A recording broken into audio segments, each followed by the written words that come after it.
Dear audience, dear debaters, a very warm welcome to the second event in Eudaimonia Institute's For and Against Puolesta ja Vastaan debate series. My name is Roger Norum. I'm a co-director of Eudaimonia Institute and professor of cultural anthropology here at the University of Oulu. The purpose of this series, held here at the university and sometimes in downtown Oulu, is to strengthen a core responsibility of the university community, to encourage, inspire, and safeguard open, critical, and civilized public discussion. The series has grown out of both the aspirations of our researchers and indeed the demands of our time. We have heard some people say that open discussion is not always as visible as it could be in our university community, or that difficult and controversial questions are not taken up as directly as perhaps they should be. At the same time, when emotionally charged or conflict-laden issues appear in public debate, they often do so on social media, platforms where accusation, simplification, and even personal targeting can drown out reasoned argument. Yet it is precisely the controversial questions that need the most calm, rational, and well-mannered discussion. Without it, a university cannot fully serve as a community of thinkers and doers committed to reflection, inquiry, and public responsibility. This debate series is therefore meant to promote a healthier culture of discussion, one that demonstrates that even difficult topics can be approached with respect, intellectual honesty, and good debate etiquette. Through this, we hope to deepen understanding and perhaps to ease tensions rather than inflame them. Our model for this series draws inspiration from formats used at places such as the Oxford and Cambridge unions, but is equally a product of Eudaimonia's own vision and creativity, and indeed that of the Oulu community. The structure of today's debate. The format is very simple and hopefully quite clear. We begin with 5-minute opening statements from each participant, for, against, for, against. This is followed by 5-minute responses from each team. We then move to a moderated debate, discussion of 25 minutes. And then we open the floor to questions from our audience. And this will be 20 minutes in total, and we would ask that the questions are no longer than 1 minute maximum, and we will be timing you. And then finally, we conclude with short 2-minute statements per participant, 4 minutes per team. And all speeches will be timed. The statement under debate is, "We have outsourced thinking too much to technology." To frame the discussion, we have provided the following background. Technology permeates every aspect of modern life, shaping how we navigate, communicate, and make sense of the world. Innovations such as GPS, the internet, mobile devices, and AI have transformed everyday practices and broadened access to information. Yet, as machines increasingly take on cognitive and practical tasks, concerns arise about the long-term consequences of this reliance. Are we outsourcing essential human skills? Are our critical thinking abilities eroding? Are once fundamental competencies like navigation, memory, and even spelling becoming obsolete? And if so, can we afford to lose them? On the other hand, technological tools may free us from routine cognitive labor, giving us more time for meaningful pursuits while broadening access to knowledge and resources. Should we celebrate these possibilities or proceed with caution as we consider how technology shapes human capacities and social structures? We have divided the debaters into teams supporting and opposing this thesis. Speaking in favor of the thesis, we have Katri Saarikivi, cognitive neuroscientist and science communicator and interaction manager for the FinSci project, University of Turku. Steven LaValle, professor at the Center for Ubiquitous Computing, Faculty of Information Technology and Electrical Engineering, University of Oulu. Opposing the thesis, we have Mikko Alasaarela, entrepreneur, ethical AI hacker, and co-founder of the company Agion. and Sanna Järvelä, Professor of Learning Sciences and Educational Technology in the Faculty of Psychology and Education, University of Oulu. Welcome all. Thank you. The debaters, please.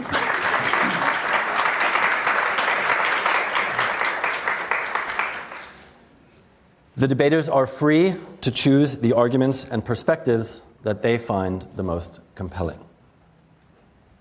We are now ready to begin. The first to speak will be the defender, one of the defenders of the thesis, Steven LaValle. Okay, thank you. Hello, I'm here today to tell you that we're all doomed. If thinking means critical decision making and creative mental processes, then yes, we are handing off thinking too much to technology. It is particularly dangerous to do so in areas we don't know much about. Why? Because this implies huge trust in the technology. It makes us depend on it, often blindly. We become addicted and ultimately beholden to it. Now, the simplest way to support this claim there is that a handful of powerful companies decide what to substitute your thinking with to maximize their profits. They own your data and steer your future. So any outsourcing of critical and creative thinking, I think, is too much in this kind of climate. And beware, well-known enshittification is coming to make it worse over time as AI interaction becomes increasingly directed by corporate profit concerns. If you think targeted ads are annoying now, just wait to see what forms of subtle manipulation are possible with LLMs, large language models. How does data-driven AI tech work? I've been an AI researcher since the early 1990s. They take all the data of the internet and boil it down to guess what it thinks you're likely to want. As all media output of humanity is leveraged, it is a kind of anonymized plagiarism with some bits of adaptation or extrapolation. Also, malicious bots, bad government agents, and random armchair experts throw their data into the mix. Thus, the output can be no better than this soupy mess that we've created. And the data is likely to get increasingly more corrupted over time. The most frightening observation to me is that diversity of thinking is at an all-time low. It's a decade-long trend that's leading more and more towards homogeneous herd mentality. We see it from polarized politics to corporate decision-making to academic research. Sadly, I've especially seen this from university students. I spent 35 years teaching thousands of students on 5 continents. 25 years ago, if I asked 100 students to submit their final project ideas, say in a robotics class, I'd get 100 ideas, each quite unique and original. About a decade ago, for the same question, I'd instead see a handful of ideas, many of them just repeating over and over again based on internet searches. Now it's even worse. We educators drown in nonsense that the students produce with ChatGPT. I've witnessed similar trends in other sectors, and working with startups, I'd often sit in a conference room and argue about extremely technical problems involving obscure mathematics, physics, sensors, algorithms, very difficult stuff. And as an example, I once had 3 people in the room seeming to have each independent ideas that were all aligned, and they were fiercely defending it. And it looked obviously wrong to me as an expert, and I started to even doubt myself and my own ideas. After the meeting, I Googled for the topic we were discussing, and the first hit was a random class project posted on the internet that gave exactly the idea and the reasoning I heard from the 3 people. It was naive and flawed. It was just a mediocre class project. I have seen this over and over again, and this is the same data that your large language models are using, except now it's hard to know whether the recommendation came from a mediocre class project or an expert or even an internet troll. Even in academic research, where the focus should be on expanding the frontiers of human understanding in all aspects, the herd mentality is on the rise. Funding agencies and universities are increasingly pushing directions from the top down. Chasing trends seems to beat directions that emerge organically from the individual researchers and communities. The LLM and deep learning trend itself is by far the most pushed trend, which is frightening as alternatives fall by the wayside and become forgotten. These trends towards homogeneity of thinking can be explained as follows. AI gives you the illusion that you're an expert in subjects that you know little or nothing about. LLMs and AI themselves are known to suffer from hallucinations or the illusion of expertise. They confidently spout out perfectly formatted and well-structured nonsense. It is no wonder why this feeling extends to the people who rely so heavily on it. So if you surrender your creativity and critical thinking to it, you fall in line with the herd. Thinking in the Nordic way, if our societies find a way to build AI platforms that are not profit-driven, but rather enhance our well-being and productivity and creativity, then I may be more for it. more for these technologies and outsourcing thinking. But even in that scenario, one should be very careful to use it the right way, to use it to perform tasks that you already know how to do, to relieve you from tedious labor, much in the way that calculators once replaced hand calculations. Stephen Hawking, famous physicist, warned in 2014, AI could spell the end of the human race. Many other top scientists have given similar warnings. There could be many paths to this end, such as nuclear Armageddon or maybe the rise of Terminator machines like in the movies. One clear step in this direction, if we want that to happen, is to lower our ability to think critically and independently by outsourcing our deep thinking to AI. That's all I have. Thank you very much. And there's many other aspects that I'll leave to my colleague, Dr. Saarikivi.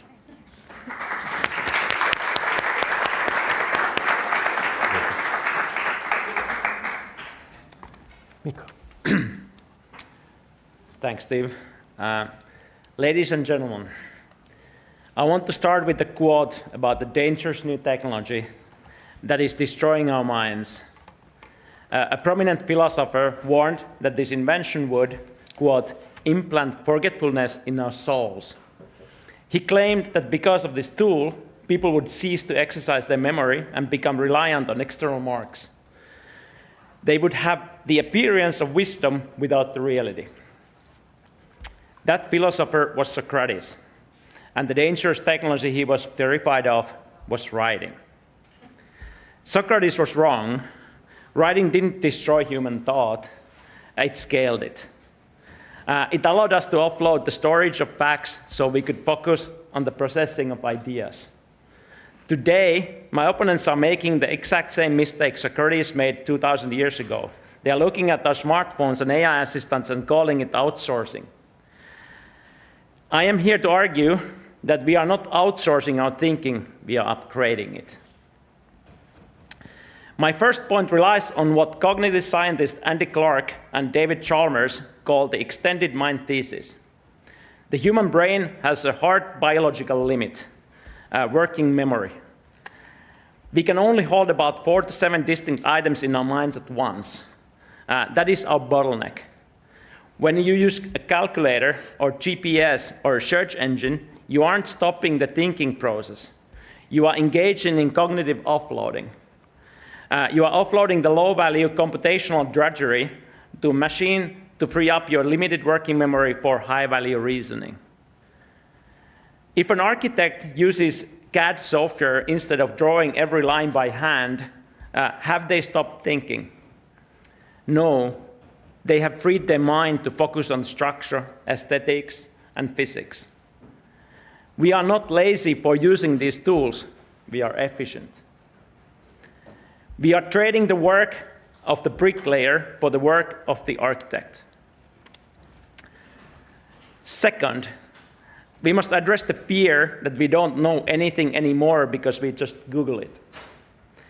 Psychologist Daniel Wegner defined the concept of transactive memory. Humans have never thought alone. In a marriage, one partner might remember the bills, the other remembers the birthdays. That is a shared cognitive system. The internet is simply the ultimate transactive memory partner. Research shows that while our recall of isolated facts has decreased, our ability to locate, evaluate, and synthesize information has increased. We are moving away from a model of intelligence based on warehousing, where the smartest person is the one who has memorized the most trivia, to a model based on the supply chain management, where the smartest person is the one who can best retrieve and apply knowledge. This isn't less thinking, it is more sophisticated thinking. Finally, and perhaps most importantly, we must look at the future of complex problem solving. There is a concept in computer science called centaur's chess. After the supercomputer Deep Blue beat Garry Kasparov, a fascinating trend emerged. The best chess player in the world today is not a human. It is also not the computer. It is a human working with the computer. These teams are called centaurs. The AI provides the tactical calculation, scanning millions of moves per second. The human provides the strategic intuition, the long-term planning, and the psychological assessment. Together, they beat the strongest supercomputers in long horizon planning. The latest AI models, especially the large language models, surpass human performance in many tasks, but their context is still limited.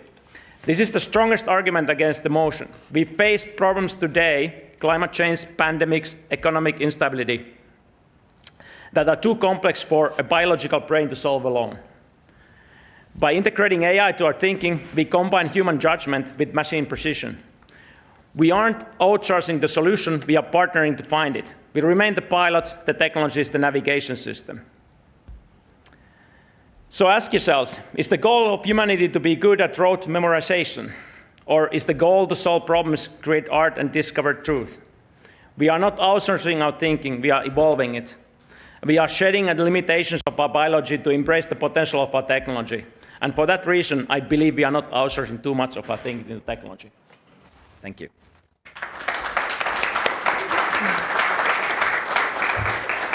Katri Saarikivi, please. Thank you. So, human evolution has taken place in a world of scarcity. There's been too little food, too little shelter, too little security, which has made our bodies, including our brains, prefer to conserve energy. This means that human beings are programmed to be lazy, because expending energy has, for our entire existence, been an existential risk. This means that when encountering ease, when encountering abundance, we humans struggle to make the right decisions, to make the rational, sensible decisions, for example, from the perspective of problem solving. Our Paleolithic brains make us go for the third donut, even though we know it will not end well. This same applies to humans' relationship to technology. We will use it to take the easy way out, to be more lazy if at all possible. Already, a lot of human thought has been outsourced to technology for comfort, for ease. Memory, for one, is something that I'm actually very happy to outsource, because it would be a real struggle keeping everything in mind that I need to remember. Keeping in contact with friends, with loved ones, that's a lot easier today with the help of technology. We don't need to show the effort of going there in person, seeing the actual person. However, problems do emerge when these things go overboard. If you never remember anything, there's very little material in mind to work with if you want to be creative. The golden age of social media that has made it so easy to connect is also one where loneliness is at an all-time high. Decision-making is also becoming a thinking process that we outsource a lot to technology, perhaps unwittingly too much. Today, we are decision-making about how we spend our free time, our leisure time, as well as the very content of our thoughts, are being determined and shaped at scale by algorithms on different platforms, as you just heard from Steven. Human agency is undermined by habit-forming, addictive content and mode of delivery on social media, games, other applications. Technology is also already having an impact on how our brains work. Studies show that internet use is connected to an improvement in short-term attention. If you want to think really positively, our short-term attention is better than ever, but it comes at a cost. We're seeing a decline in long-term focus, in the ability to stay focused. We're being groomed to attend for short periods of time in order to gain pleasure in the easiest way possible. But this robs us of time for other kinds of activities, and for thinking our own thoughts. In the attention economy, human thought is shaped to serve advertising. The price is human well-being, collaboration, that together form the basis of our very civilization. Current studies are also beginning to paint a picture of what outsourcing your learning and creative thinking too much to technology does to human beings. One study showed that using LLMs in writing instead of search engines or your brain alone does reduce the cognitive effort related to fact-finding, to writing. But it also reduces understanding. It reduces the quality of argumentation around that topic. Another preprint demonstrated that brain activity decreases when writing essays based on information retrieved with the help of LLMs in comparison to search engines or only brain.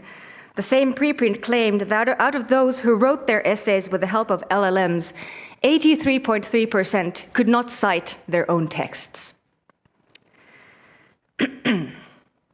No such effect in the other groups. But perhaps the most concerning recent finding pertaining to the effects of prolonged use pertains to the effect of prolonged use of LLMs or AI.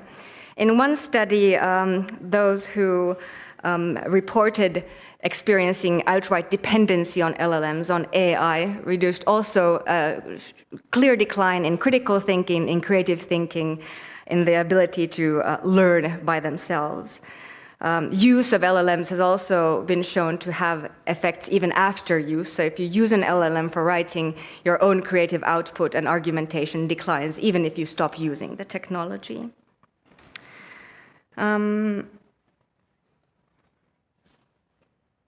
I think that in order to gain actual benefits from using AI, from LLMs, for example, in learning, in writing, we need to start loving the struggle. But this in itself is a struggle for human beings that are geared towards laziness. If there's an easy way out, for example, in learning, in writing, and combining information, we will take it. And what we're seeing is effects that are detrimental on learning itself, as well as creative ability. Thank you. Thank you.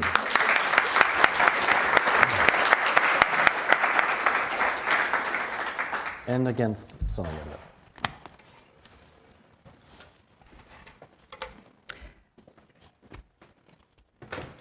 As a learning scientist, I have been interested in how technologies can help people learn better and develop into better learners. Human learners have always been augmented by technology. Paper and pencil, for example, a compass, or even mobile phone, as we know, are all examples of earlier technologies.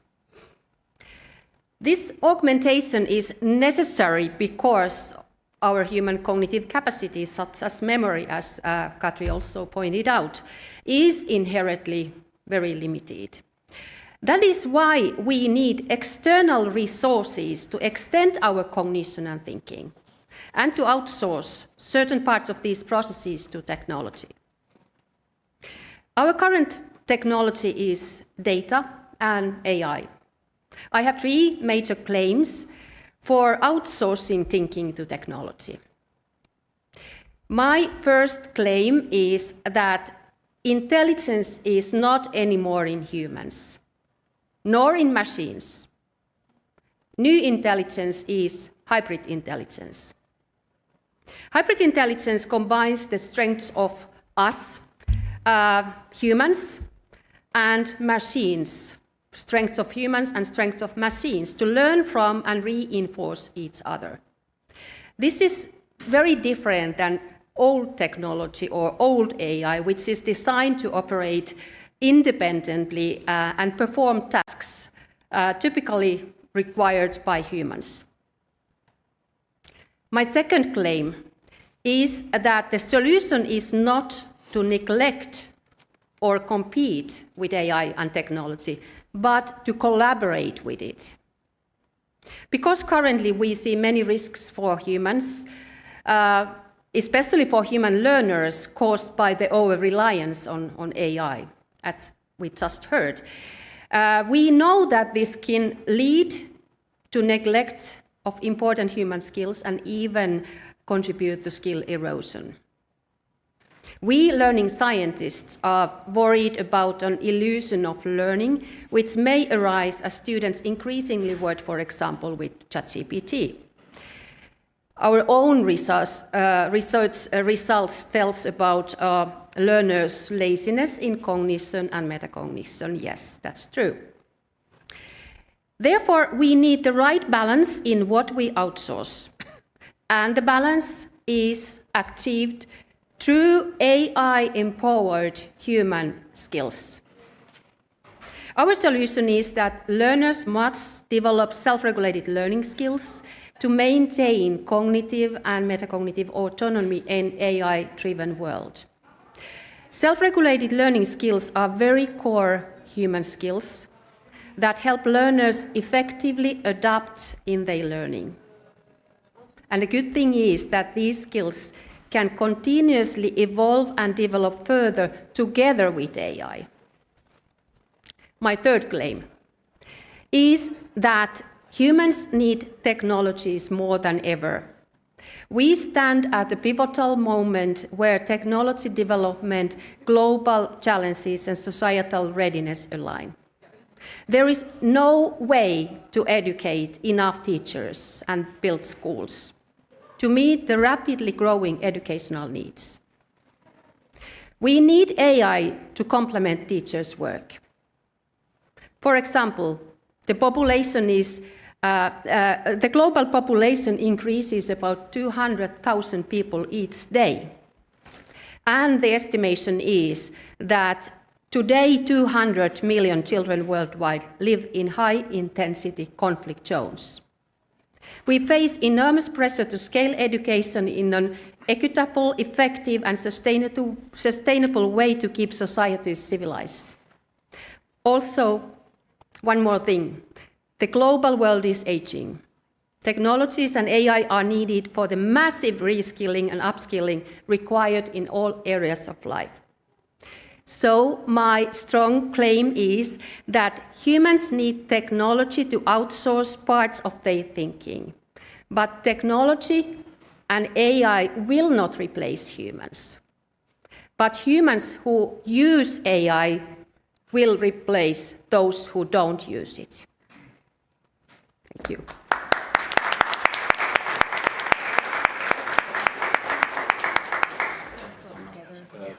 We now take counter arguments from the four side, 5 minutes per team.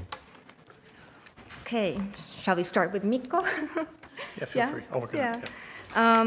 You brought up that old technology has forever been seen as a risk for human learning. Think of the printing press and what it has done for our ability to memorize long bodies of text. It's true, technology has overtaken parts of our cognition already, and through this expanded our abilities. But if we're thinking about current technology and how easy they are to use for outsourcing, not just complementing or enhancing your thinking as writing on paper does, I think that is where the risk lies, that this technology and the way it's been sold to us at the moment is not about, hey, enhance your thinking, deepen your learning, deepen your metacognitive skills, but hey, take the easy way out. You can just press a button and get the essay. Yeah. That's one point. And one thing I want to add to that, too, is that the people who control the new technology somehow control the balance of power in some way, readjust the balance of power. The printing press may benefit a lot of people. People have to be educated and such to read, but then there's also propaganda and other kind of things that come from that. And I think we're at some level now where the potential for harm is enormous and at a very rapid pace, unlike anything we've ever seen before. And I don't know if Socrates was warning against that kind of thing, but that was that's the kind of thing that scares me every day. So looking at the thing we're arguing and how it exists today, and how are some people outsourcing some kinds of thinking too much to technology? It terrifies me, and I think that's happening. But I do concede some of your points that, for tedious kinds of tasks and for augmenting yourself, we may all find some kind of common ground, that there's some value to that if done carefully. And if we make the right choices, I think the problem is that this all hinges on the fact that we're hoping for people to make the right choices. But think about the amount of education and information we have about nutrition in this world, how you're supposed to eat, and how much. And still we're amidst the greatest obesity pandemic ever. So even with education, even with information, it might be really difficult for people, given the ease of making the wrong choices, to make the wrong choices, also with this type of technology.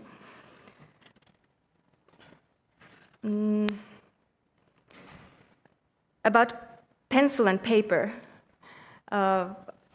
With great interest, I've been reading studies that point out that using pen and paper and reading from actual paper results in better understanding than reading off of the screen. It might have something to do, of course, there are more advanced digital learning materials that activate people, contain animations, contain more information than what is possible to portray on the paper. But still, I think there's something about the physical world that supports human learning better than what is now digitally available. So there's also even not even LLMs, but just digital learning materials are already decreasing people's understanding. And we're seeing that as a sort of decrease in the level of understanding and achievement at school for years, actually. Yeah, and I think that, when we think about the future, potential future for this technology, there's all sorts of positives, all sorts of negatives that may come along. But at least as it exists today, and as the point that we're debating is, are we, not will we be or could we be in the future? And as it stands today, at least based on the evidence that I've seen as an educator, I don't study the science of learning directly, but at least in the thousands of people I've interacted with as students and colleagues and things, this seems to be occurring over and over again. And the technology is developing so fast that it's blindsiding us as a culture, and that concerns me. So that's why I'm on this position. Yeah, I would love to see the world that you are describing. This is what this technology should afford us with. This is how it should work. And I hope that in the years to come we'll see more development of the technology itself so that it supports metacognition and thinking skills around learning. But at the moment, as it is, as we look at the companies that are developing this technology, it's not for learning, it's not for humanity to solve big problems, it's for something else entirely. Yeah. Did we run out of time? 45 seconds. 45 seconds. Yeah. Well, one point I might add, that maybe hasn't been brought, is that the technology itself is based on data that's the current state of everyone's production. If everything feeds off of that entirely, where's the extension of that? What's pushing into new areas and extending the accomplishments or the extension of human knowledge and understanding? So it's an additional point that maybe didn't come up. Yeah, and for this technology to have any benefit for the human race, it must be used in a way that it doesn't replace learning and the effort that it takes to learn in the human brain, because this cognitive load is actually really healthy. The more education you have, the more you get to learn at work, the less there is, for example, dementia with increasing age. So it's an integral part, learning, of how we're supposed to use our brains. Thank you. Thank you.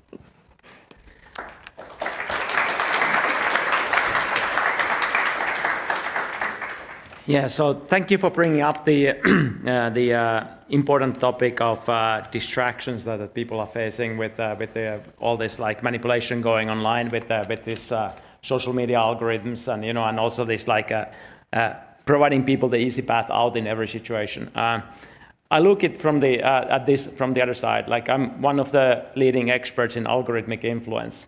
And and when I talk about it, when I research it, when I implement programs with it, I see the other side of the coin. Like I'm using AI to basically shape human behavior in very, very large scales.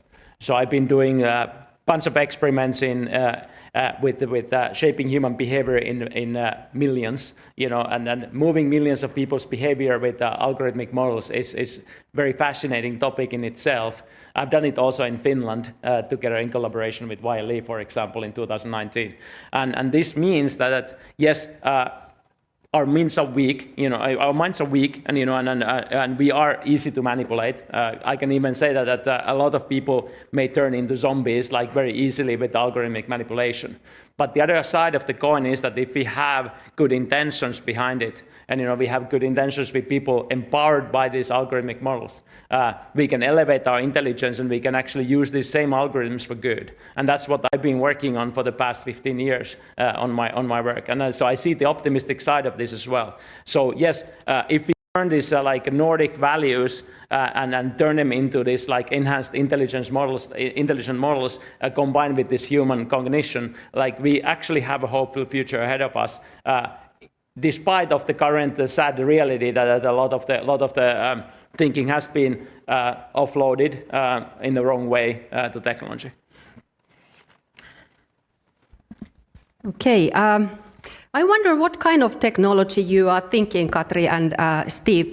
Are you thinking about that technology that usually, Steve, you, like engineers like you are developing for us? For example, large language models and ChatGPT is not educational technology.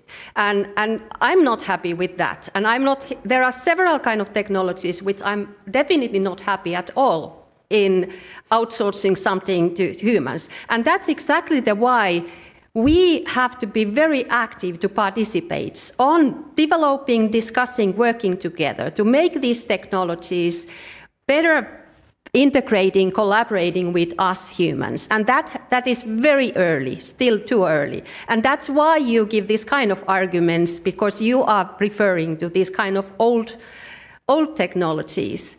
And for me, for example, educational technology is very different kind of technology. It is designed together with learning scientists, brain researchers, cognitive scientists, engineers, and everything, because they can understand all these, how it impacts on human mind, human affect, human emotions, and all of these additional elements that we have. So that's actually why I invite for you also to participate on finding us such kind of technologies which are better in balancing.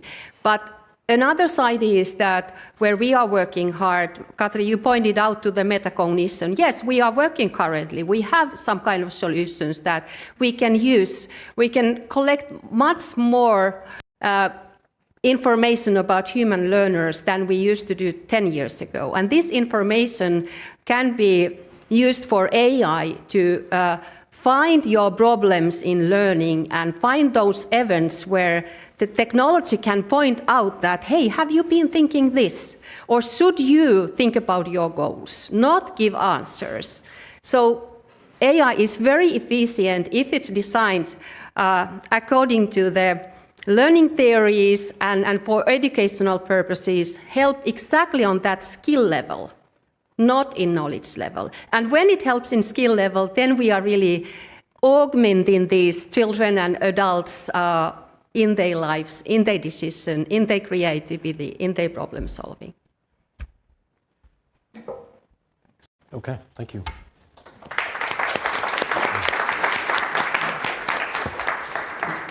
Okay, we now proceed to the debate part of the debate, which will last for...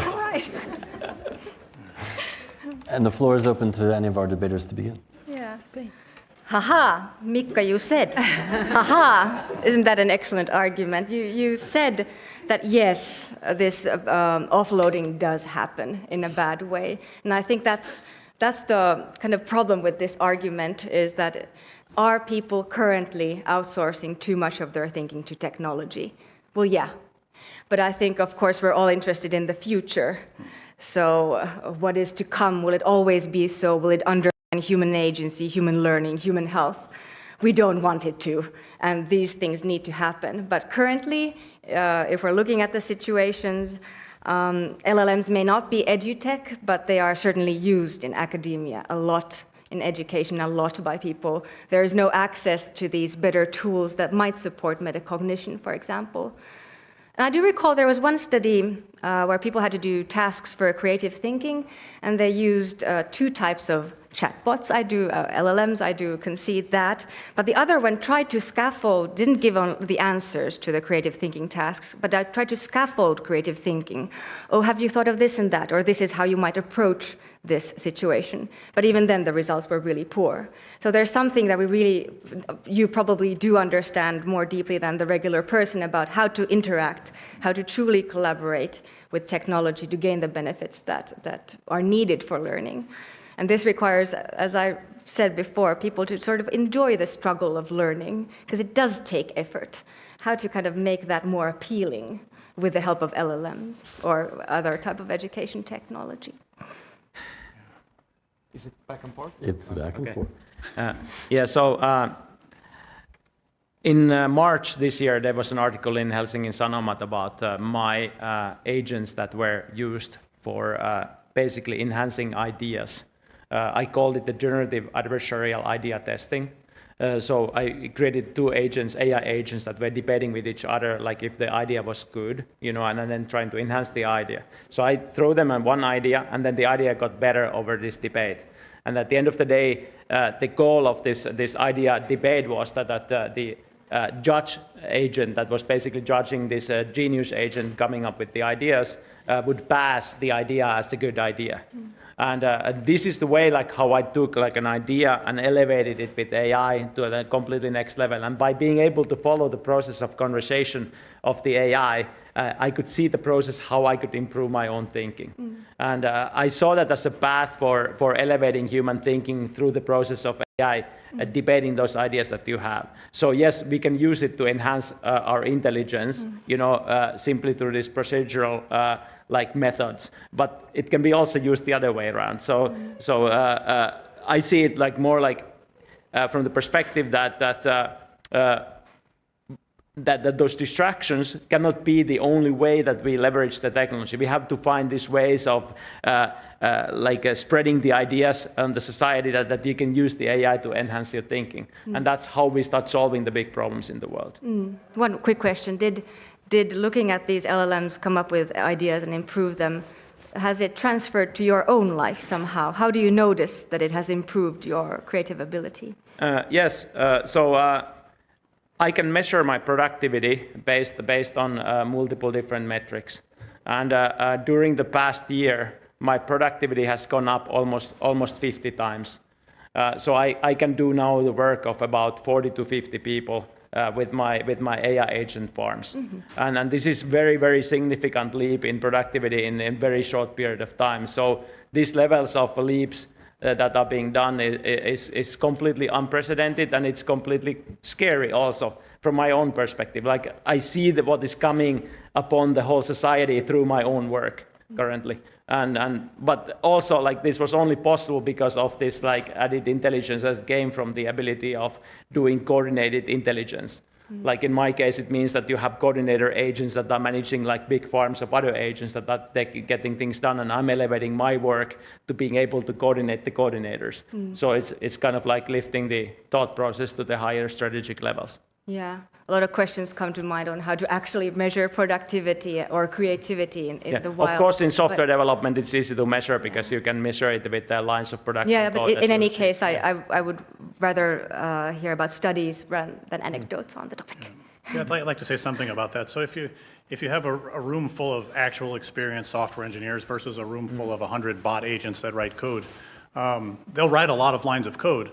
But what about the maintenance of the code, security, all kinds of issues that come out from experienced coders? I know some of the best coders in Finland, and they do use LLM tools, but they know what they're doing, and they use it to just save their time a little bit because they can check things very carefully.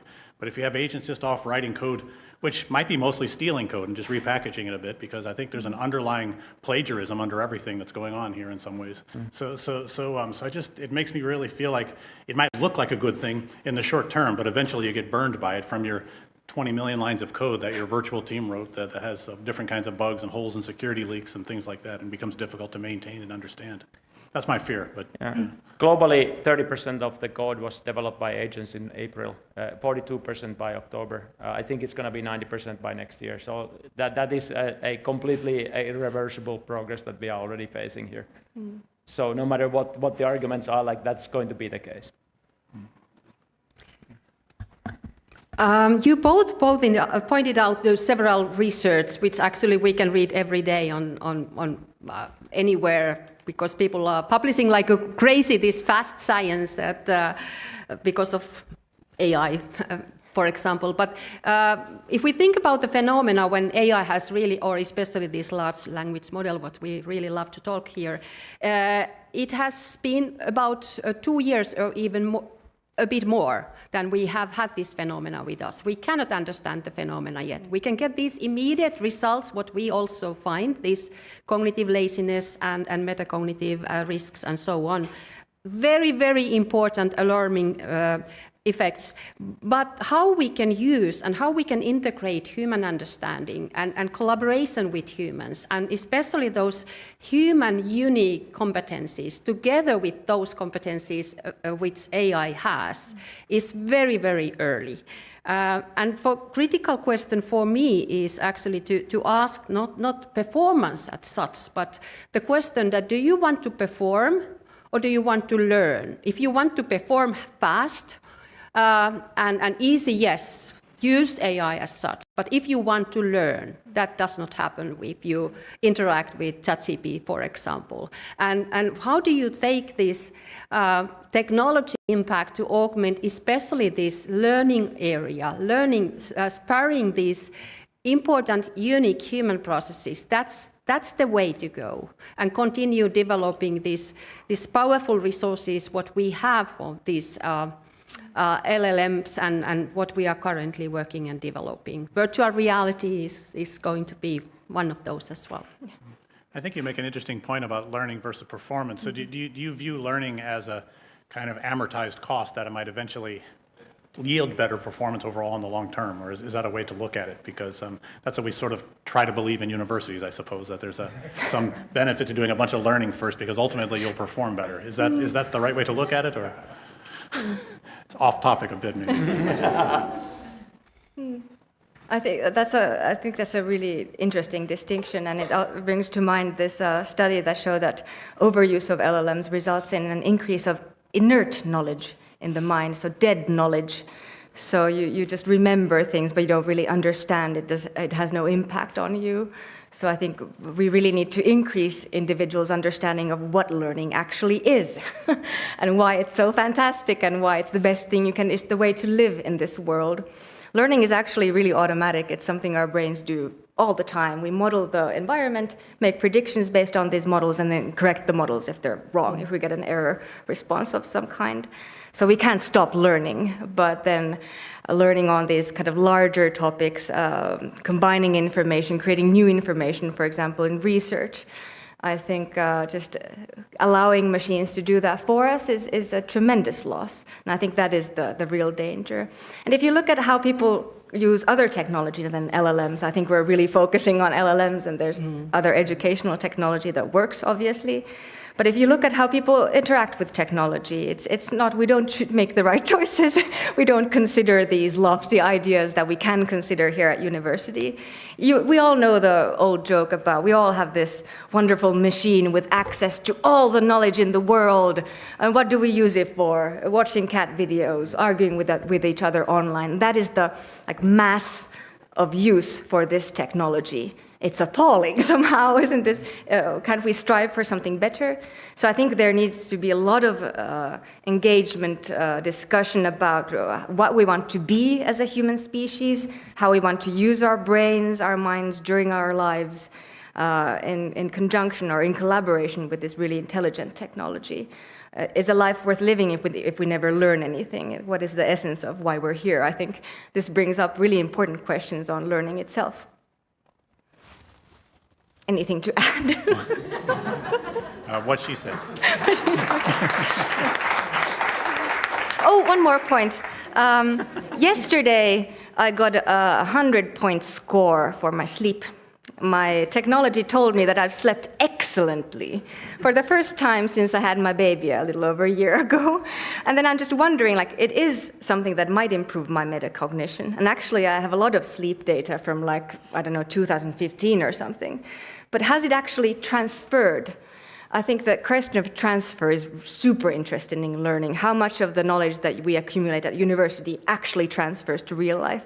And then the transfer of knowledge that I receive from technology that is sort of already chewed up by technology and I only get the result, does that really have an impact on my metacognition, even though it might seem to have one?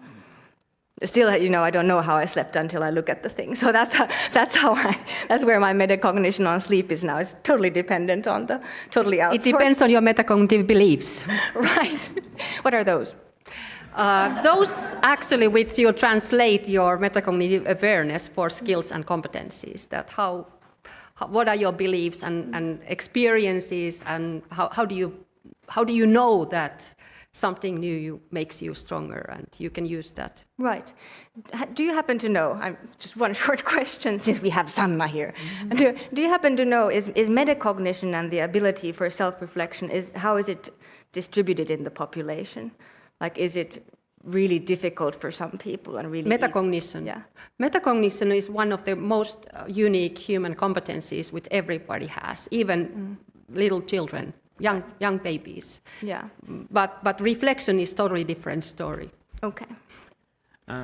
Whenever there's a transition in our societies, and we are definitely going through what I call the AI native transformation right now, and the transition to this age of AI and age of even AGI eventually. And this transition requires us to do as much unlearning, and it requires us to do learning, because there's a lot of things that we used to do that are completely not useful anymore in this new information era. So how do we adjust and adapt our education system? How do we adjust our societies to this new situation where our task is not necessarily anymore to perform individual tasks, but create systems that perform tasks via technology? That's basically my work today, is that I'm always have to do this kind of systems thinking. I'm not solving individual problems, I'm creating systems that solve problems at scale.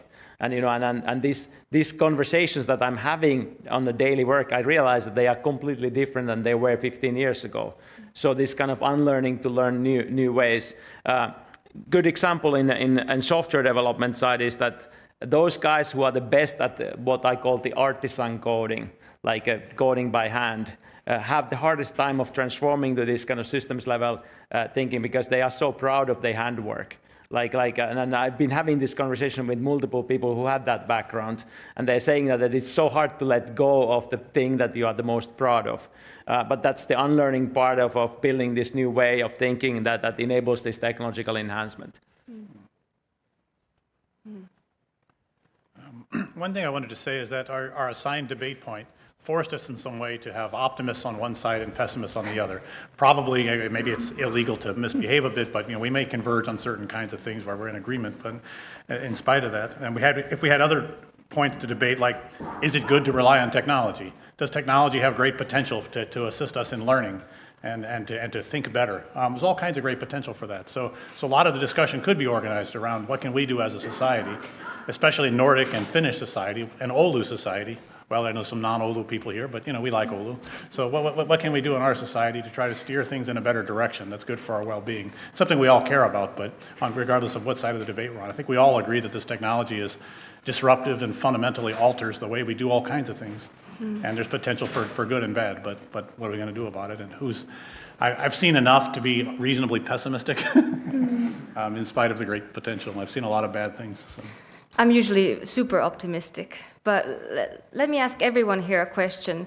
Have you at some point found yourself holding your phone without realizing that you chose to do so?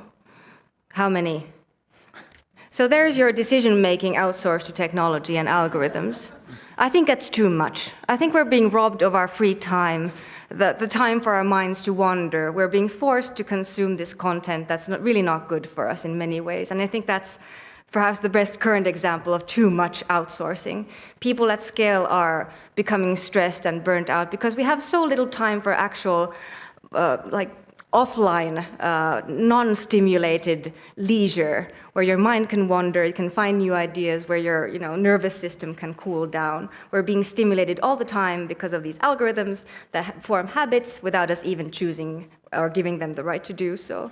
It's just that the current status seems kind of dire. My hope is that we will, as a society and as humanity, reach a better understanding of what is good, where do we want to go, what do we need learning for, what needs to happen in our brains, when is it okay to complement or interact with technology. But we're certainly not there yet. And the way we're using technology at the moment makes me uncharacteristically pessimistic, at least for tonight. We're all doomed, as Steve said. Many years ago, I wrote an article called The Human API. API is Application Programmable Interface. The software guys here will recognize that.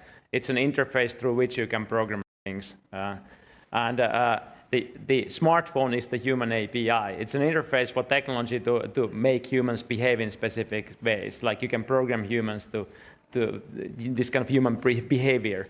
And I was explaining in that article like these different ways that human behavior can be programmed. But I've been doing it myself for many years, so I know exactly how it works. And this is a testament of how powerful and potent the technology that we developed has become. So the technology that we build is not anymore like a tool for us, but it's also shaping us like we are the tools. And this kind of interplay between the technological evolution and the human societies is visible in the technology shaping how we live, and shaping who we are, even shaping how we think, and then shaping like how our worldviews are evolving.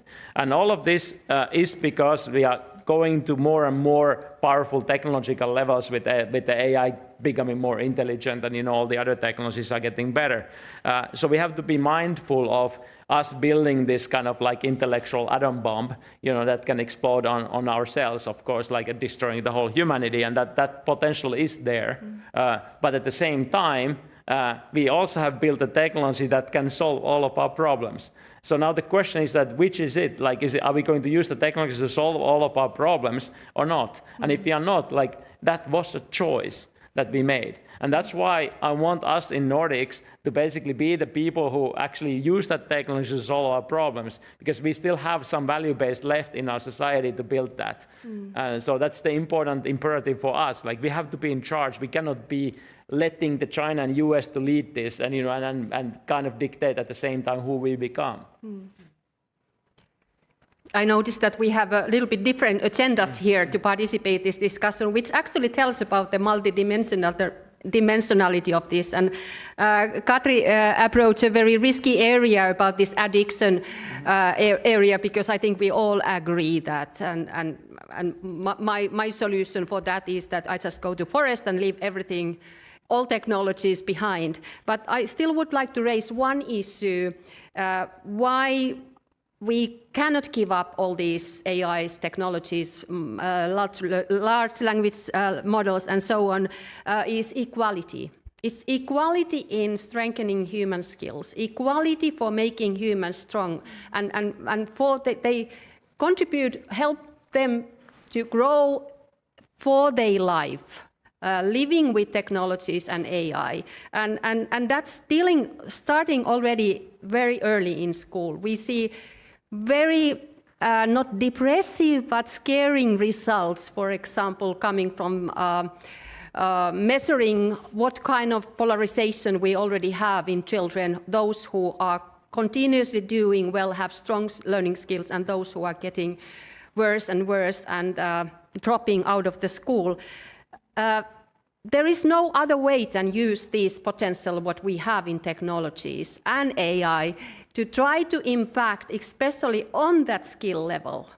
Try to work to avoid this addiction, and I think that brain researchers and psychologists are doing very good work on that area, but there are so much potential in terms of this equality for this whole global world, for supporting human skills and potential. Yeah, I think it's a wonderful concept and something we should certainly strive for, but I guess I've seen enough examples of democratization or something being for everyone not quite happening, and ideas like one laptop per child and things that end up not going far. So I really worry about this, especially part of this, and forgive the term, but it's in the dictionary, enshittification that happens eventually.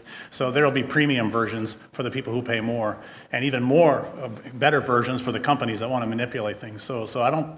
It is potential. Maybe there's going to be a Nordic version one day that we all develop and share with the world, and everyone feels great about it, like Linux or something, But I don't see that happening yet. It may take a while for that. But that's just the kind of concern I would have. That it has great potential for that, but based on what I've seen humans do throughout history, at least throughout the history of my life, which is a pretty long time, it happens over and over again. That they have the capability to do these things, but it doesn't happen to have this democratization. And this technology, since it requires massive supercomputers to grind through and set 250 billion parameters based on Avogadro's number of bytes, like 10 to the 23 is about how many bytes we have of data. So that's about the same as the number of molecules in a mole. It's massive, ridiculous things. People don't have access to that, so they don't have control over it. So that worries me a lot.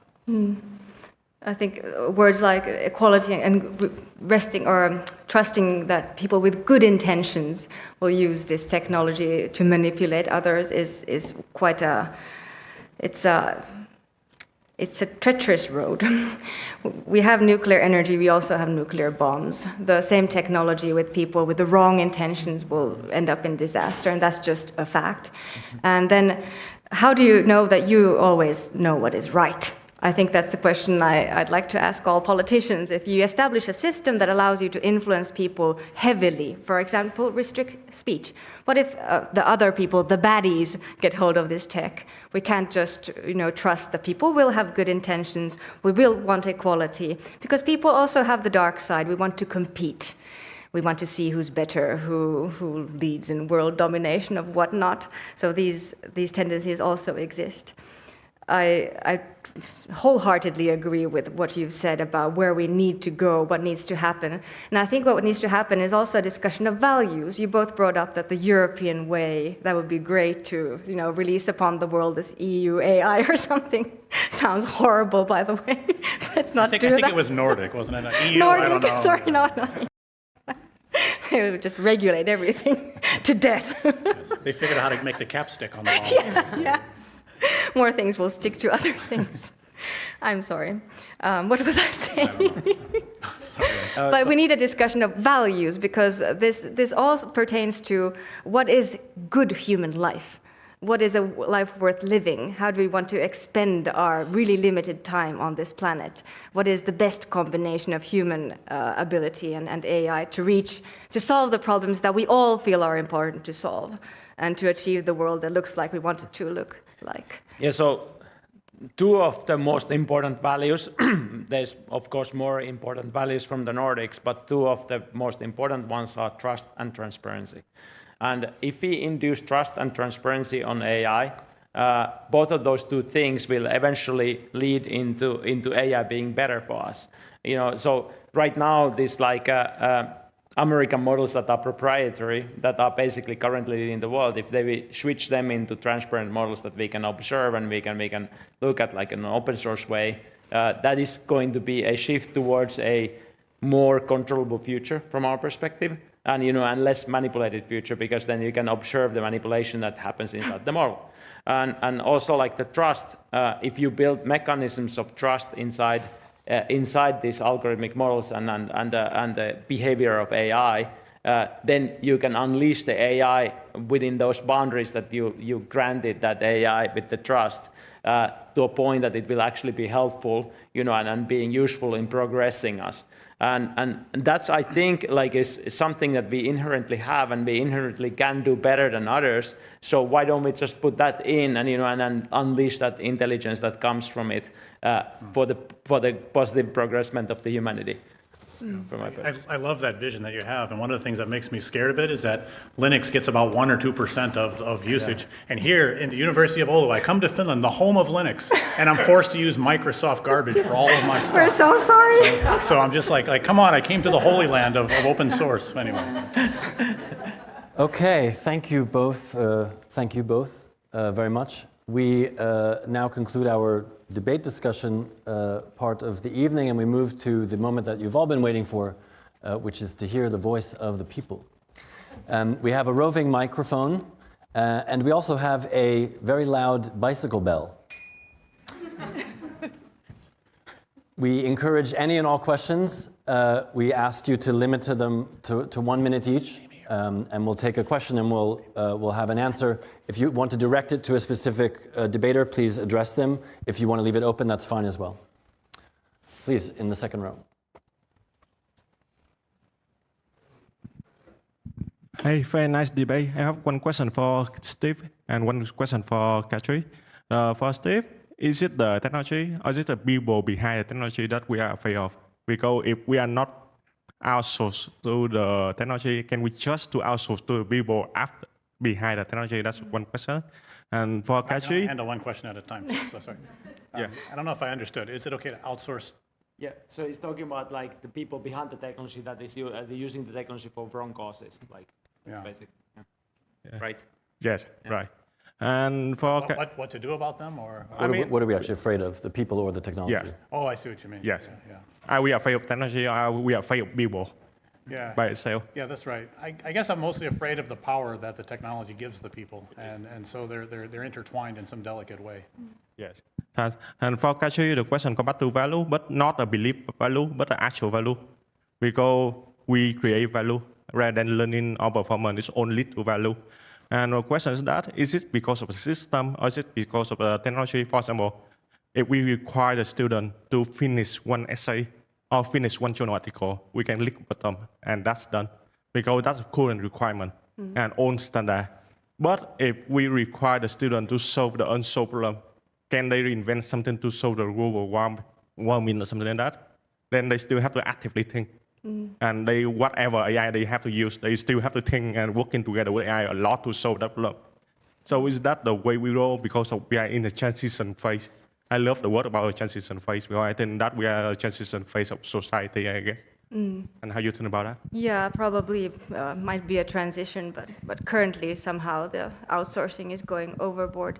I think that this is perhaps one way to use the technology differently, not to kind of replace learning, but to use it to enhance thinking, enhance learning. Of course, this also calls to question education and how we measure learning, how we measure the results of education. We've all heard of the saying that we learn to pass the test. And if we want to pass the course, we'll write the essay and really not care about whether we actually understand it. That has taken place forever. I remember perhaps 1% of the stuff I learned at university because I was always cramming the night before and not really paying attention to actual learning. So I think it's definitely a question of how we use the technology and what is the mindset towards learning, how we measure it. But perhaps you have some wiser ideas or answers to this question. I agree this augmentation idea. We still don't know all in details that what are exactly those really core human skills, which are something which are best augmented together with AI. But I think this is emerging research at the moment and absolutely important. Yeah, I think the main thing with learning is that it does really seem to be super important for brain health, and that is why I really don't want to see a decline among people at work or students in the effort they need to expend. Yeah, and actually, I think we move to the next question, if that's all right. Sorry for not knowing everyone's name. Glasses and black sweater in the back, in the fourth row. Yes. Thank you. Yes, thank you, Glass. So I come from the US, and there this notion of future versus present and these different applications of AI are very blurred. And I would like to insist on something that you said about whether or not, regardless of the concerns we have here, that's going to be the case. You're going to have 99% of the code produced by AI by next year. And I want to tell you that the outsourcing is happening in real time, that the only values, for example, in Medicare is the biggest insurer for people that are retired, the only public system that we have in the US for healthcare. And as of January 1st of 2026, all medical decisions in Medicare are going to be outsourced to AI. So, which is terrifying to say the least. So these notions of having a hybrid systems of intelligence, I understand, of enhancing, I live there. Yeah. Sounds bad. So, Good thing I live in Finland.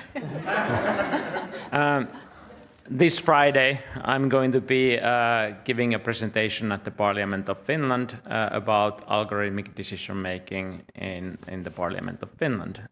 It's my second time I'm talking about the same topic there. So yes, we are also considering in Nordics these processes, how do we move towards algorithmic decision-making, and it will happen in stages. So the main question is that how do you protect the human rights and how do you protect the rights of the recipients of those decisions? There is actually a very solid mechanism for doing that. One is that because decision-making in itself, algorithmic decision-making can be split into 3 steps. One step is research, one step is criteria, like measuring the information that you gathered against the criteria of the decision, and then finally is the decision-making itself.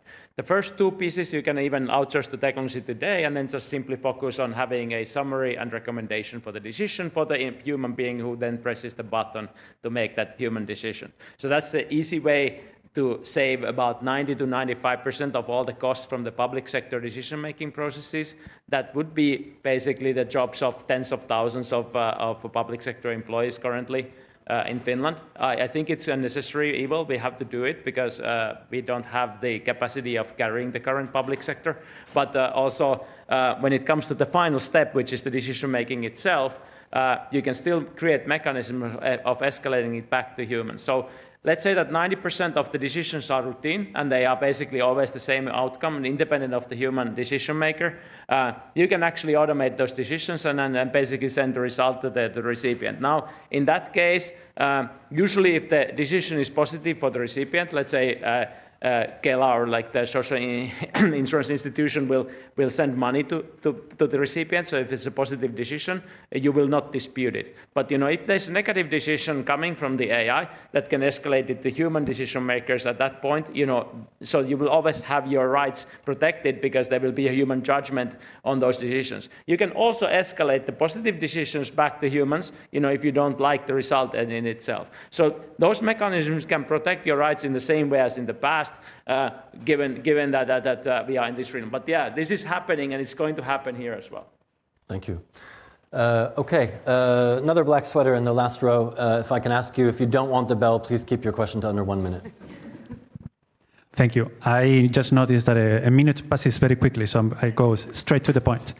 So for me, listening to today's very interesting discussion, I agree that the key issues for me are control and power, and most importantly, trust. That has been mentioned. And on one hand, this trust issue has these 2 sides. And one of them is that can we trust the actors developing these tools? Mm-hmm. And I know how I feel about it. And I want to believe in this Nordic future where we can have good actors doing this kind of tools that we could trust. But leaving this aside, if we think only of AI, the technology itself, I recently read this book from the parents of AI. This if anyone builds it, everyone dies. And they make the point that it's maybe complicated to talk about creating AI. It's the more correct verb. It's we grow AI. We create the conditions in which AI emerges, but we don't fully understand or control. Yes. So I want to hear the optimistic version. Like, can we trust AI in itself if we think of the AI misalignment problem, even if we have good actors using it? To whom? I don't want to dominate, but at the same time, I think I have an answer for this. So in terms of AI models, like let's say that we are currently building everything on LLMs, and currently that's the mainstream technology that we are relying on. In terms of LLMs, there's a evolution of the LLMs based on this competition between LLM model makers against each other.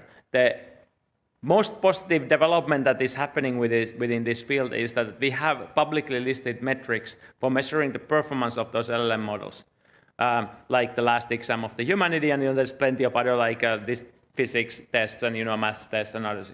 So it turns out that because these models are optimizing towards these metrics to compare themselves with each other, this beating on all of these different metrics requires the model to be more coherent over time to be able to beat the metrics of the previous model. So this metrics race is actually driving LLM models towards coherence in their thinking. And the coherence in this case is closer to the truth. So if you try to manipulate the system, let's say Elon Musk implements his own views inside X.AI, and then puts a grok into like kind of his own worldview, it will reduce the coherence of the model because it's induced with information that is not complying with the rest of the story and the narrative within the LLM model.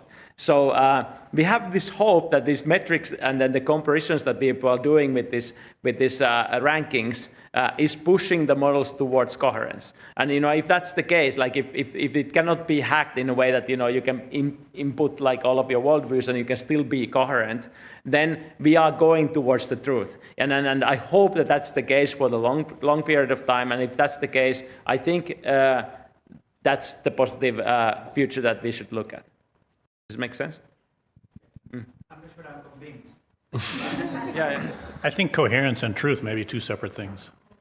You can have a really, really coherent personality test that measures absolute bullshit. It's, I don't think coherence of the method is an example of truth. I will take our third question in the third row in the green top. Thank you for the debate. This was very interesting. Question for all the debaters. Do you think giving people easier ways to get information about questions they have is supporting their learning or not? For example, before writing and printing, there might not have been any way to get information. Afterwards, there was libraries and later Google, others ChatGPT. It's easier, it reduces the cognitive effort, it's more effective, it's an answer that's perhaps more applicable. For example, if I write scripts or like I need pieces of code, I need help with understanding code, I will no longer go to Stack Overflow. It's just really depressing learning that you are so stupid for asking these questions. Of course, the LLM doesn't think I'm stupid. It thinks I'm fantastic and asking splendid questions. So it might result in perhaps an overconfidence about the knowledge that I gain. So it's easier, it's more effortless, but I'm not exactly sure that it's better. Then maybe we should start visiting Stack Overflow and become depressed once again. Yeah. So somehow I feel as a researcher, comparing my times as a graduate student to what I see graduate students doing today, it was much harder to go to the library, scan through the shelves, find stuff. When I found a paper, I thought, oh man, I'm onto something. I'm going to really dig into this. Now with all the information at their fingertips, students aren't finding lots of classical landmark works. They may be named differently, they come from slightly different pockets and stuff, but they don't seem to have the skills that we had in that time. We were very adept at trying to, dig and mine and try to figure out where the good stuff is at. Now it's just fed to you based on I don't know what, whatever mysterious criteria there are from the grand makers of the system. Maybe there's the distinction you made between performance and learning might be debated as well, but perhaps here's one sort of guide that if you really want to learn something, it might be even best to, grab the book, print the article, use your body in many ways, but if you're looking for a quick fix or quick answer, then the technology might be the way to go. Okay, question up in the nosebleed seats. Thank you so much. A question for all of you. It seems to me, listening to you, that you don't really disagree on AI, its potential, and maybe its role. You fundamentally disagree on who is we in the argument of the debate. Because on one hand, you argue that the potential of AI is in augmentation, but that relies implicitly on the fact that the user is already an expert. A good chess player is an enhanced chess player, but is a good chess player to begin with.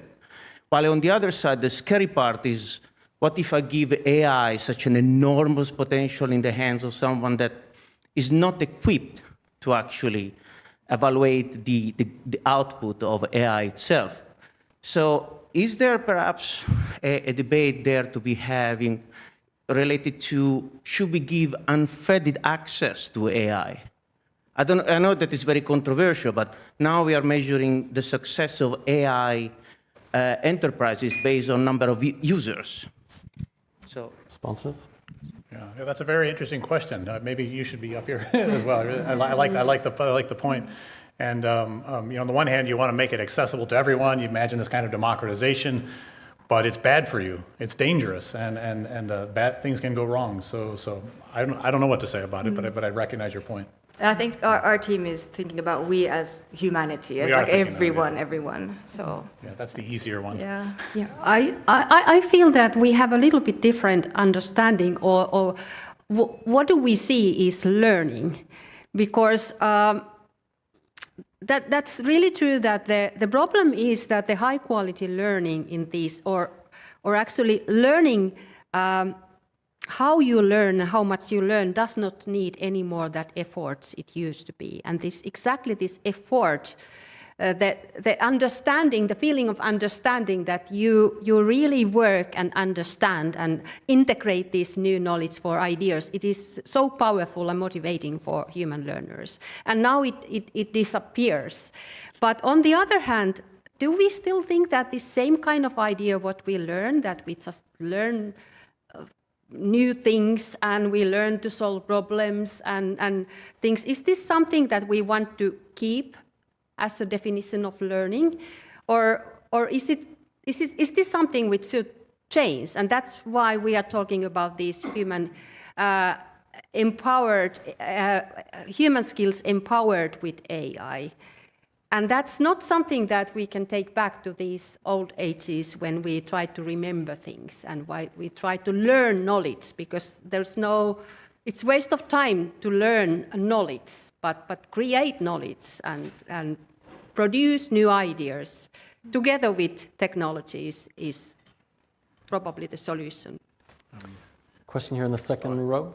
I just wanted to say something. I like very much your point. One thing that seems to happen sometimes, though, is there's some random things I was forced to memorize as a child that come back and somehow get integrated into some idea that I've had. And it happens a lot. But I fundamentally agree with it at a general level, but that happens. From the health perspective, if we let go of the struggle, the cognitive struggle related to learning, then we will see an increase in dementia. It's essential for brain health to struggle in order to learn things. Hello. Thanks for the interesting debate. So we've heard that learning is important for human health and somehow our human experience.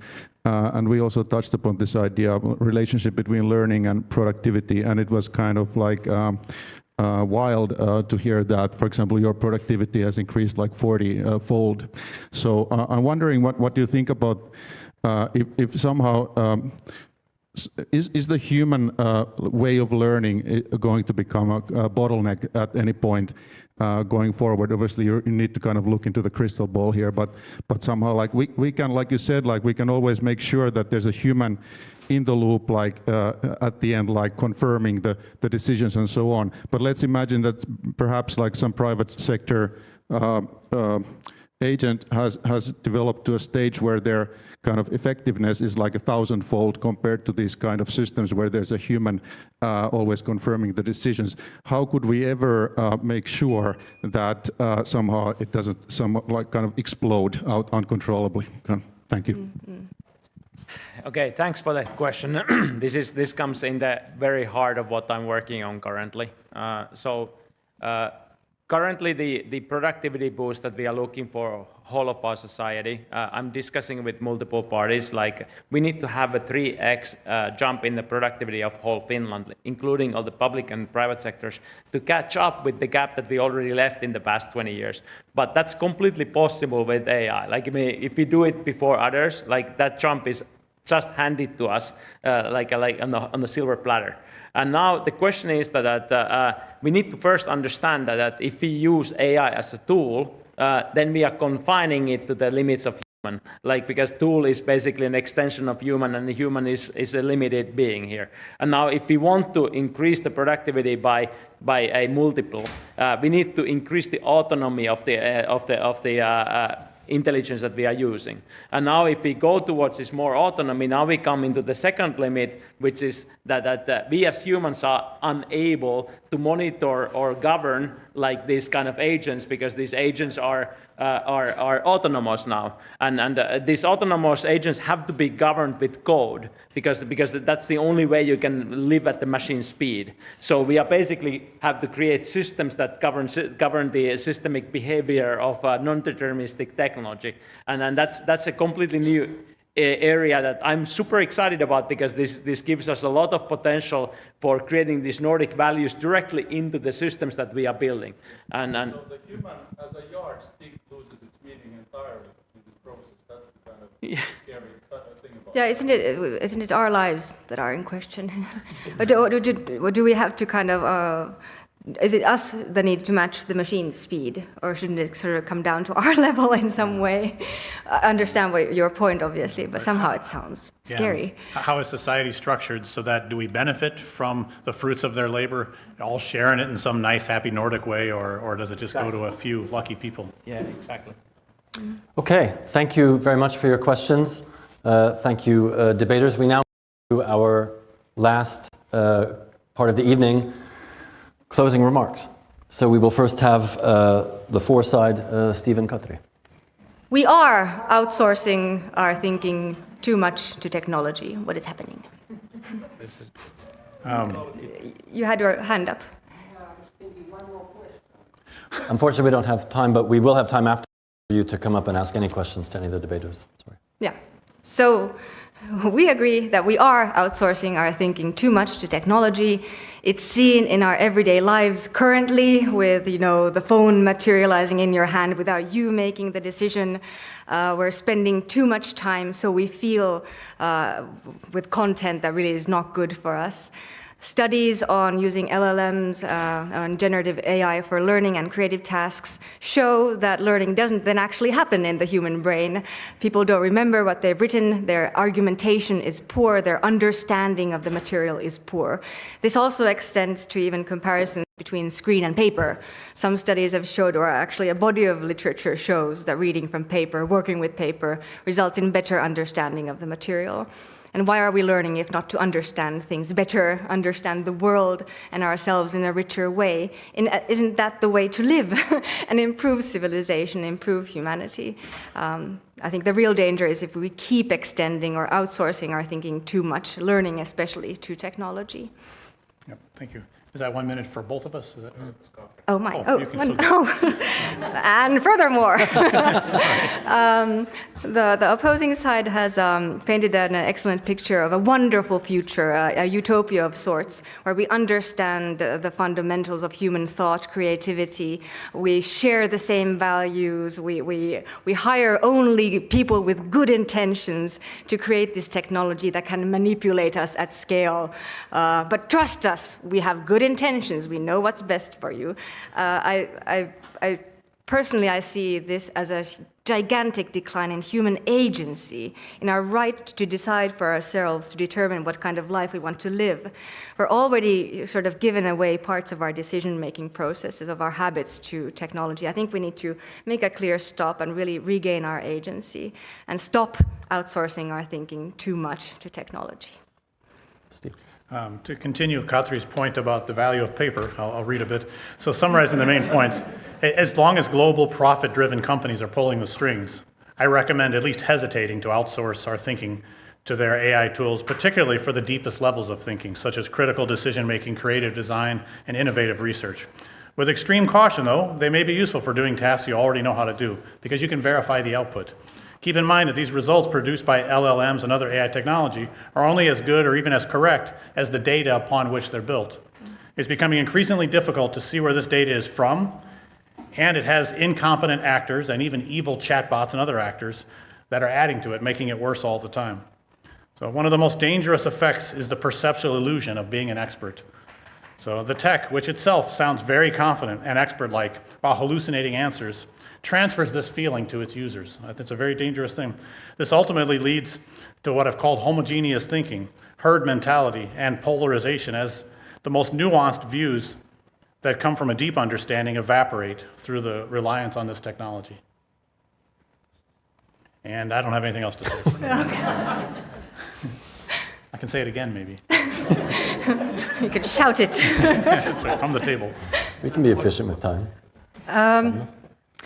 We need to outsource human cognitive thinking processes also to technology, because we need to start discussing, instead of how technology is today and how technology is in 2035, we need to start discussing how are humans today, and especially what it is to be human in 2035.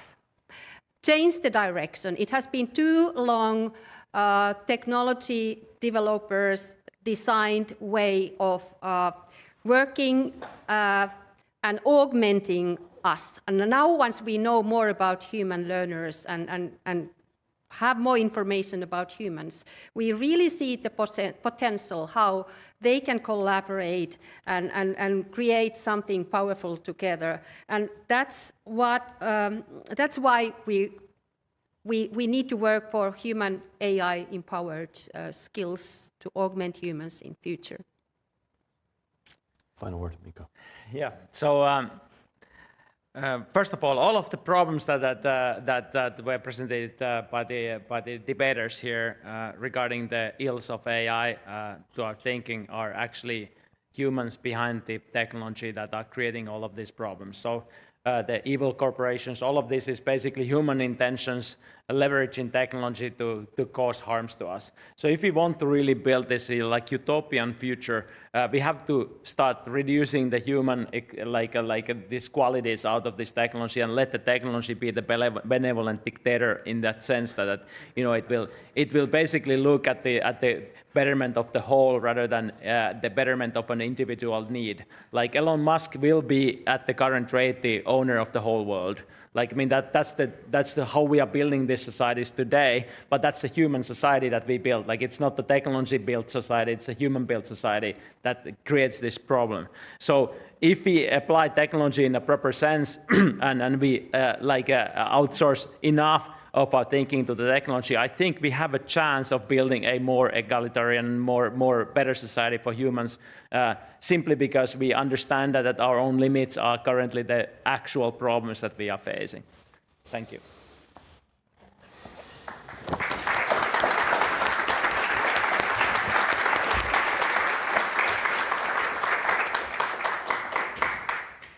Dear colleagues and friends, my warm thanks go to our debaters, Katri Saarikivi, Sanna Järvelä, Mikko Alasaarela, and Steven LaValle, and to all of you in the audience for an excellent and spirited discussion and debate.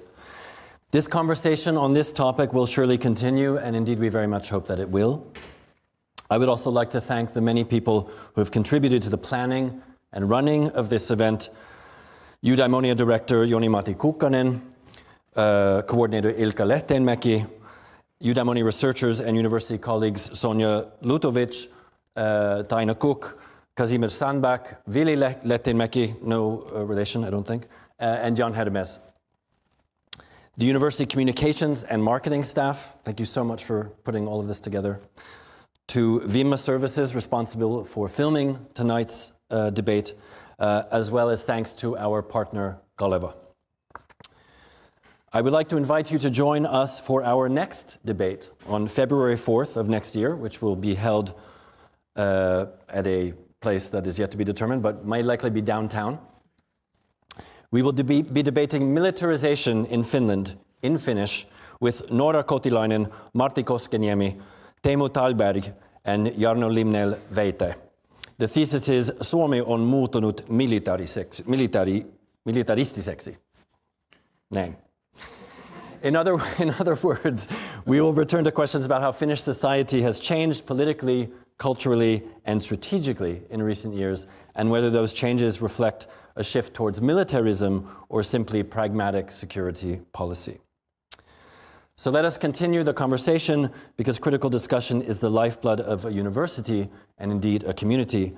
Thank you once again, and may you all have a very wonderful evening. Thanks.